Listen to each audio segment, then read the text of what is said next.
खारजा policy के ताल्लुक से नरेंद्र मोदी साहब अहमदाबाद और वज़ीर आला, और उन्होंने बहुत सारे मुसलमानों के साथ और ख़ासतौर पे कश्मीरियों के साथ आज भी वही जारहाना रवैया अख्तियार किया हुआ है।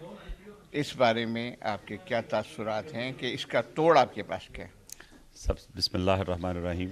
आपने मेरा नाम जिस निस्बत से याद किया, मैं नाचीज़ उसके काबिल नहीं हूँ। मेरा नाम अब्दुल रहमान मलिक है, यानी मैं खुदा का, अल्लाह का ग़ुलाम हूँ।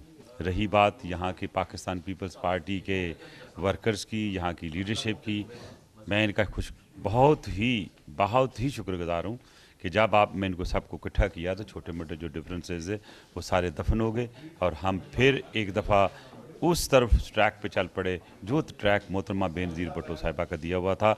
इंशाल्लाह आप यहाँ दोस्ती भी देखेंगे और पाकिस्तान के लिए काम करते हुए पीपल्स पार्टी नज़र आएगी इंशाल्लाह, और यहाँ की जो कम्युनिटी है उसके लिए भी बढ़ चढ़ कर काम करेगी। और यहाँ पे ये सेंट्रल सेक्रेटेरिएट जो पाकिस्तान पीपल्स पार्टी का यूरोपियन यूनियन के नाते से हमने किया है यहाँ पे, वो इंशाल्लाह मैं दुआ करता हूँ अल्लाह के घर से कि अल्लाह ताला इसको बढ़ाए और बेहतर काम करने का मौका हमारे वर्कर्स को और पीपल्स पार्टी को अता फरमाए, आमीन। अब बात आ गई mister Modi, the same Mr. Modi who was the chief minister. He's the same Mr. Modi when all that killing happened in Ahmedabad. I'm not leveling any case directly against him, but I would like to say, yes, his all policies in the past remained anti-Pakistan. And after becoming the Prime Minister, I think he's still not come out of the syndrome of opposition, the syndrome of anti-Pakistan feelings.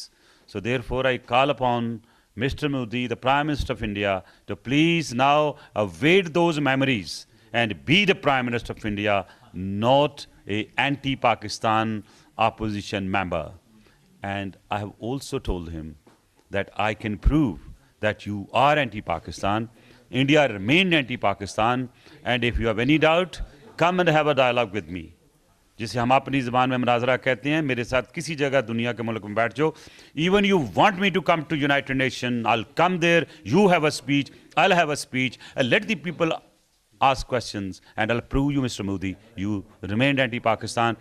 If you're anti-Pakistan, all these slogans do not stop at this stage, I'm sure you're going to destroy the relations between India and Pakistan. And I know for sure, after having my tour to India, that people of India want friendship with Pakistan.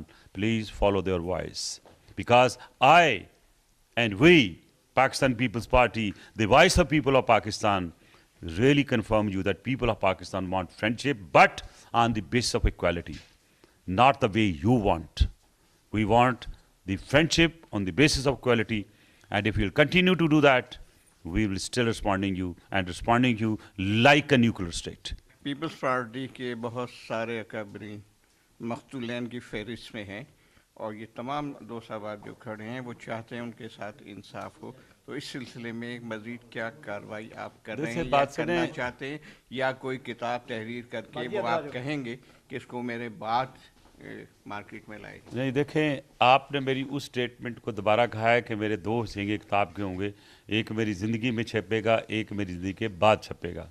बहरहाल बहुत सी चीज़ें मैं on record लाऊंगा, लाता रहता हूं। Pakistan peoples Party के जो शहदा हैं वो शहीद होने के बाद भी ज़िंदा हैं और वो ज़िंदा रहेंगे, क्योंकि वो अवाम के लिए उन्होंने जान दी, उन्होंने कौम के लिए जान दी।